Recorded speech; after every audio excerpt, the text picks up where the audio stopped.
मुलगी गेली, त्याचं दुःख मोठं आहे आमच्यावरती.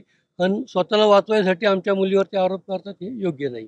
असं देखील बोललं जाते की आम्ही हुंडा मागितला होता, फॉर्च्युनर मागितले होते, त्यांनी त्यांच्या खुशीने दिली होती. काय याच्यावरती?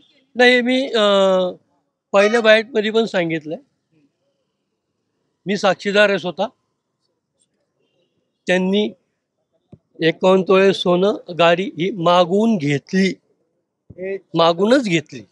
सर, पण त्यांचं म्हणणं असं होतं की वकिलांचं की 40 लाखाची फॉर्च्युनर घेऊन आम्हाला करायचं काय, 5 कोटीच्या गाड्या आमच्याकडे. कुठली 5 कोटीची गाडी आहे त्यांच्याकडे? या कुठली त्यांच्याकडे 5 कोटीची कुठली गाडी नाहीये. बर. जी एक मर्सिडीज आहे, त्याच्यावर एक कर्ज आहे, लोन आहे. ती गाडी ओढून नेली होती असं ऐकलं होतं आम्ही. त्यावेळेला आमच्या भावाने मदत करून ती गाडी ती पुन्हा आणलेली आहे. त्यामुळे त्यांच्याकडे कुठल्या अशा 5 कोटीच्या वगैरे गाड्या आमच्या माहितीने नाहीत. तुम्ही चुलते आहात वैष्णवीचे, जे वैष्णवी विषयी जे बोललं गेलं कोर्टात, तुम्ही स्वतः कोर्टात होतात, काय तुमची पुढची लढाई असणार आहे? नाही, याला पोलीस यंत्रणा चालू आहे. पोलीस त्याचा योग्य तपास करतील. या न्यायदेवतेवर आमचा विश्वास आहे. त्यांनी किती शिंतोडे उडवले तरी त्याचा काही उपयोग होईल असं मला वाटत नाही. किती हक्कसोड केलं होतं वगैरे वगैरे. तर मी हे सांगेल की त्यांनी ज्या अनाठाई मागण्या केल्या होत्या, याकरता आम्हाला एक बिल्डर गाठून त्याच्याकडून ॲडव्हान्स पैसे उचलावे लागले. बिफोर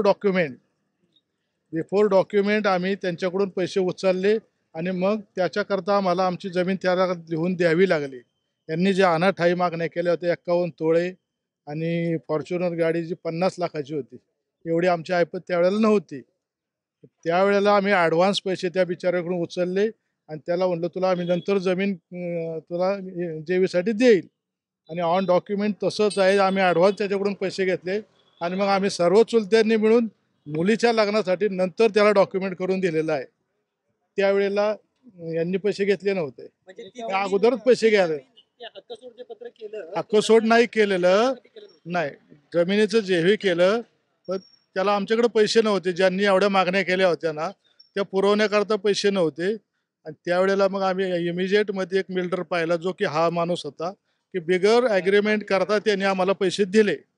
आणि त्या पैशावरून मग आम्हाला ॲग्रीमेंट केलं. लग्नात नंतर मग आम्हाला त्याला जमीन द्यावी लागली. मग त्यावेळेला ॲग्रीमेंट हक्कसोड नाही केलं. त्याला त्यांची सर्वांची कन्सेंट लागते. वडिलोपार्जित जमीन आहे म्हणून तिने ती कन्सेंट, आणि ती त्यावेळेला तिकडे नव्हती, आमच्याकडेच होती. त्यांनी कुठे आणून नाही घातली, आमच्याच घरी होती.